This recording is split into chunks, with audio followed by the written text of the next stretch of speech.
बात करते हैं महाराष्ट्र की, जहां हिंदी भाषा को अनिवार्य किए जाने पर राजनीति किस तरह से तेज होती चली जा रही है। आपको बता दें कि यहां हिंदी के खिलाफ, हिंदी को पहली से पांचवी में अनिवार्य रूप से तीसरी भाषा के तौर पर करने पर राष्ट्रीय जो एनईपी जो है यहाँ पर राष्ट्रीय शिक्षा नीति, उसको लागू करने का विरोध कर रही है एमएनएस और राज्यव्यापी विरोध प्रदर्शन कर रही है।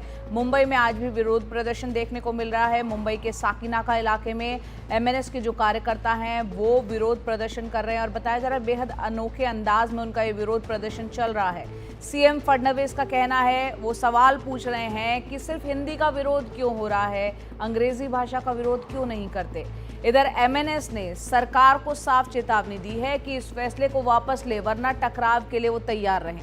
मुंबई के दादर इलाके की भी तस्वीरें आप इस वक्त देख रहे हैं, जो यहाँ पर पोस्टर लगा हुआ है, इसमें लिखा है कि हम हिंदू हैं लेकिन हिंदी नहीं। एमएनएस प्रमुख राज ठाकरे इस पोस्टर में नजर आ रहे हैं। अभिषेक अवस्थी मुंबई में हमारे सहयोगी हमारे साथ हैं।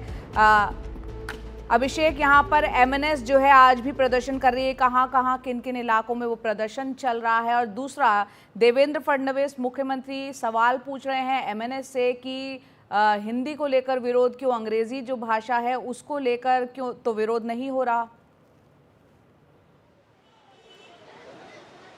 जी, जाहिर तौर पर जिस तरीके से कल एक मुख्य बैठक हुई थी, उसके बाद एमएनएस प्रमुख राज ठाकरे ने अपने कार्यकर्ताओं को ये निर्देश दिया था कि पूरे राज्य भर में एक राज्यव्यापी आंदोलन किया जाए और जब तक सरकार उनकी चेतावनी को सही रूप से नहीं लेती और जो हिंदी का जो इम्पोजिशन जिस तरीके से लागू किया गया है वो वापस नहीं लेती, तब तक ये प्रदर्शन जारी रहेगा। हम इस वक्त साकीनाका में मौजूद है और ये महाराष्ट्र नवनिर्माण सेना उसके ऑफिस के बाहर यहाँ पर अभी एक शांतिपूर्वक प्रदर्शन चल ही रहा था। आप देख सकते हैं बैनर भी लगे हुए हैं, साफ तौर पे इस पे लिखा गया है कि हिंदी राष्ट्रभाषा नहीं है और इसकी सख्ती हम नहीं मानेंगे, इसका हम निषेध करते हैं। और वैसे ही यहाँ पर आपको मैं दिखा दूँ, तमाम महाराष्ट्रन वेशभूषा में यहाँ पर एक महाराष्ट्रन संस्कृति दिखाते हुए कहीं न कहीं यहाँ पर लोग इकट्ठा हुए थे, प्रदर्शन चल रहा था। लेकिन जब जीआर यहाँ पर फाड़ा गया, जो जीआर सरकारी आदेश फाड़ा गया, उस समय पुलिस ने एक्शन लिया और तमाम कार्यकर्ताओं को अपने पुलिस के डिब्बे में भर कर लेके, देखिए यहाँ पर सांस्कृतिक तौर पर एक रंगोली भी बनाई गई है जिसमें एक ही संदेश लिखा गया है कि हिंदी भाषा का हम विरोध करते हैं, उसकी सख्ती के हम खिलाफ है, इसे हम बर्दाश्त नहीं करेंगे।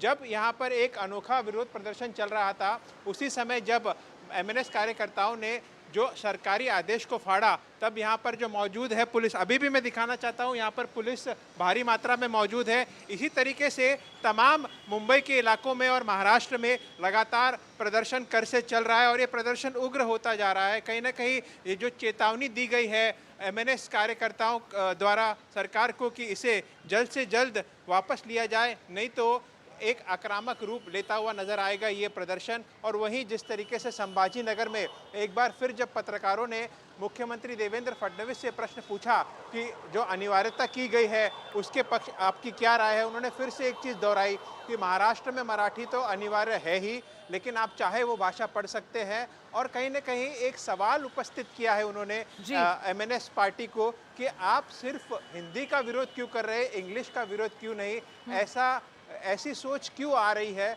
इस पर प्रश्न उपस्थित करते हुए एक चीज़ साफ कर दी है कि मराठी भाषा का विरोध बर्दाश्त नहीं किया जाएगा, लेकिन हिंदी जो है जिस तरीके से लागू की जा रही है वो तो रहेगी, लेकिन जो प्रदर्शन किया जा रहा है एमएनएस कार्यकर्ताओं द्वारा, उस पर एक प्रश्न चिन्ह उपस्थित महाराष्ट्र के मुख्यमंत्री ने किया है कि सिर्फ हिंदी पर विरोध क्यों, इंग्लिश पर विरोध क्यों नहीं।